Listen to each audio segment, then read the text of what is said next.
கொல்கத்தாவில் பயிற்சி மருத்துவர் பாலியல் வன்கொடுமை செய்யப்பட்டு கொலை செய்யப்பட்ட விவகாரத்தில் உச்சநீதிமன்றம் தாமாக முன்வந்து வழக்கு விசாரணையை கையில் எடுத்தது. இந்நிலையில் தற்போது இந்த வழக்கு தொடர்பாக ஆணை பிறப்பிக்கப்பட்டிருக்கிறது.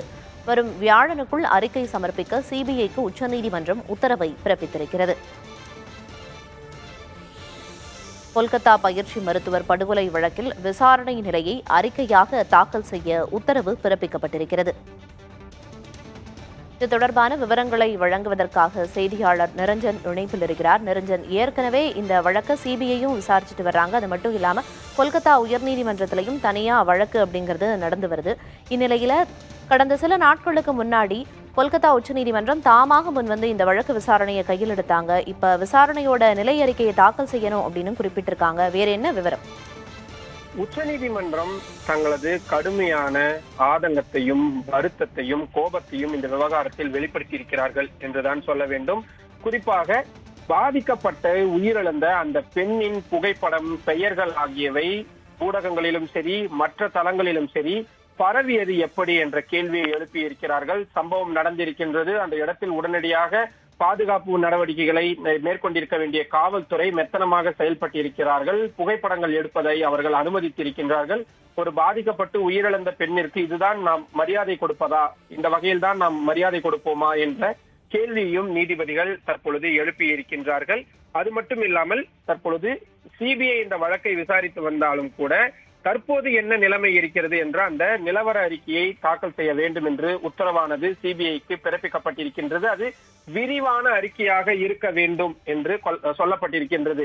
மருத்துவர்களின் பாதுகாப்பு சம்பந்தமாகவும் கவலை தெரிவித்திருக்கக்கூடிய உச்சநீதிமன்றம் பல மருத்துவமனைகளில் மருத்துவர்களுக்கென்று தனி அறை இல்லாதது, அவர்களுக்கென்று தனியாக கழிப்பிடம் கூட இல்லாதது குறித்த கவலையும் வெளிப்படுத்தி இருக்கிறார்கள். மருத்துவர்களின் பாதுகாப்பை உறுதி செய்ய தேசிய பணிக்குழுவை அமைக்க வேண்டும் என்றும் உச்சநீதிமன்ற தலைமை நீதிபதி சந்திரசூட் அவர்கள் உத்தரவு பிறப்பித்திருக்கின்றார். ஏராளமான கேள்விகள் என்பதும் கேட்கப்பட்டிருக்கிறது. இப்படி ஒரு சம்பவம் நடந்தது, இதை தடுக்க ஏன் முயற்சிக்கவில்லை, வழக்கு விசாரணை எந்த வகையில் நடந்து கொண்டிருக்கிறது போன்ற பல்வேறு கேள்விகளையும் அவர்கள் எழுப்பி இருக்கிறார்கள். குறிப்பாக ஊடகங்கள் இந்த விவகாரத்தில் அந்த பெண்ணின் பெயரையும் புகைப்படங்களையும் பயன்படுத்துவதற்குத்தான் மிக முக்கியமாக உச்சநீதிமன்ற தலைமை நீதிபதி தனது அதிருப்தியை வெளிப்படுத்தி இருக்கிறார். விசாரணையோட நிலை என்ன அப்படிங்கறத விரிவான அறிக்கையா தாக்கல் செய்யணும் அப்படின்னு ஆணை பிறப்பிக்கப்பட்டிருக்கு. அது மட்டும் இல்லாம மருத்துவர்களோட பாதுகாப்பை உறுதிப்படுத்துறதுக்கு தேசிய பணிக்குழு அப்படிங்கிறது நியமனம் செய்யப்பட இருக்கிறதா குறிப்பிட்டீங்க. அதுல யாரெல்லாம் இடம்பெற்றிருக்க வேண்டும் அப்படிங்கிற விவரத்தெல்லாம் இந்த ஆணையில பிறப்பிக்கப்பட்டிருக்கா நிரஞ்சன்? தற்போது வாய்மொழியாக உத்தரவுகள் என்பதுதான் பிறப்பிக்கப்பட்டு வருகின்றது. இனிமேல் தான் இந்த பணிக்குழு எப்படி செயல்பட வேண்டும். பெரும்பாலும் இப்படியாக அமைக்கப்படக்கூடிய குழுவில் இருப்பவர்கள் பரிந்துரைகளை வழங்குவார்கள். அரசுக்கு என்ன சிக்கல் இருக்கிறது, அந்த சிக்கலை தீர்ப்பதற்கான தீர்வுகள் எவ்வாறு அமைக்கப்பட வேண்டும் போன்ற விஷயங்களை எல்லாம் பரிந்துரையாக அமைப்பார்கள். இது போன்ற குழுக்கள் அமைக்கும் பொழுது மத்திய அரசிலிருந்தும் மாநில அரசுகளிலிருந்தும் சம்பந்தப்பட்ட துறை எதுவோ, தற்பொழுது இது மருத்துவத்துறையாக இருக்கிறது. எனவே மருத்துவத்துறையை சார்ந்த நிபுணர்கள், இந்திய மருத்துவ கவுன்சிலை சேர்ந்த அதிகாரிகள், நிர்வாகிகள் போன்றோர் எல்லாம் இருக்கலாம் என்று எதிர்பார்க்கலாம். ஆனால் தற்போதைக்கு அவர்கள் வாய்மொழியான அந்த ஒரு உத்தரவாக பிறப்பிக்கப்பட்டிருக்கிறார்கள். குறிப்பாக இந்த அமைப்பு எதற்காக அமைக்கப்படுகிறது என்பதை விளக்கி இருக்கின்றார்கள்.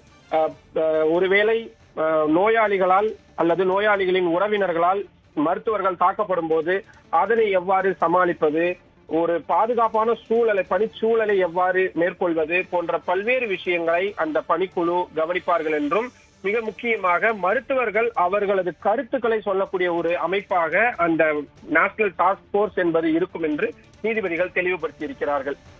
நிரஞ்சன், அதே போல இந்த சம்பவத்தை அடுத்து மத்திய அரசோட கட்டுப்பாட்டுக்கு கீழே இயங்கி வரும் மருத்துவமனைகள்ல பாதுகாவலர்களோட எண்ணிக்கை உயர்த்தப்படும் அப்படிங்கிற ஒரு அறிவிப்பை மத்திய அரசு வெளியிட்டாங்க. இது மருத்துவர்களோட பாதுகாப்பை உறுதி செய்யறதுக்கு போதுமான விஷயமா இருக்குமா? பல இடங்களில் நாம் டெல்லி எய்ம்ஸ் மருத்துவமனை தொடங்கி ஒரு சாதாரண ஒரு மருத்துவமனை வரையும் சென்று பார்த்தாலும் கூட காகிதத்தில் இருக்கக்கூடியது காட்சிகளாக இருக்கிறதா என்றால் அது கேள்விக்குறியான விஷயமாகத்தான் இருக்கின்றது. கிராமப்புறங்களில் ஆகட்டும் அல்லது நகர்ப்புறங்களிலே சற்று ஒதுக்கப்புறமாக இருக்கக்கூடிய மருத்துவமனைகள் என்று பல்வேறு இடங்களில் மருத்துவர்கள் இப்படியான பிரச்சனைகளை தொடர்ந்து சந்தித்து வருகிறார்கள். இது ஒரு முறை இரண்டு முறை அல்ல, கடந்த காலங்களிலும் மருத்துவர்கள் தாக்கப்படுவது, பேஷண்ட் இறந்து விட்டார்கள் என்றால் கோபம் அடைந்து மருத்துவர்களை தான் உடனடியாக தாக்குவதாக இருக்கிறது. எஃப்ஐஆர் எவ்வாறு பதிவு செய்ய வேண்டும், அதற்கென்று இருக்கக்கூடிய இப்பொழுது வந்திருக்கக்கூடியவை எல்லாம் ஏற்கனவே இருக்கக்கூடியதுதான். ஆனால் அதை தற்பொழுது பிரச்சனை என்றவுடன் மாற்றி அதை இன்னும் வேகப்படுத்தி இருக்கிறார்கள் என்றுதான் சொல்ல வேண்டும். ஆனால் அவையெல்லாம் பின்பற்றப்படுகிறதா, இது சம்பந்தமான ஒரு டிரெக்ஷன்கள் சரியாக அந்த மருத்துவமனைகளுக்கு செல்கின்றதா போன்றவையெல்லாம் கேள்விக்குள்ளான விஷயமாகத்தான் இருக்கிறது. அரசுகள் தற்பொழுது எடுத்து வரக்கூடிய நடவடிக்கைகள் நிச்சயமாக பலனளிக்கக்கூடியதுதான். ஆனால் நீண்ட நாட்களுக்கு பலனளிக்க வேண்டும் என்றால் அது குறித்த விழிப்புணர்வை ஏற்படுத்த வேண்டிய தேவை இருக்கிறது. நீதிமன்றம் தற்பொழுது ஒவ்வொரு விஷயங்களாக கவனித்து அவர்கள் முக்கியமான உத்தரவுகளை பிறப்பித்து வருகிறார்கள். இவை எல்லாமும் கூட மாநில அரசுகளுக்கும் மத்திய அரசுகளுக்கும் சென்று சேரும் வகையில் தான் அமையும் என்று எதிர்பார்க்கலாம். நிச்சயமா தற்காலிக தீர்வு அப்படிங்கிறது இல்லாம ஒரு நிரந்தர தீர்வுக்கான நடவடிக்கையை முன்னெடுக்கணும் அப்படிங்கிறது இதுல இருந்து புரிஞ்சுக்க முடியுது. அது மட்டும் இல்லாம இந்த வழக்கை பொறுத்த வரைக்கும் ஏற்கனவே பல்வேறு தரப்பினர்கிட்ட விசாரணை நடந்து வருது.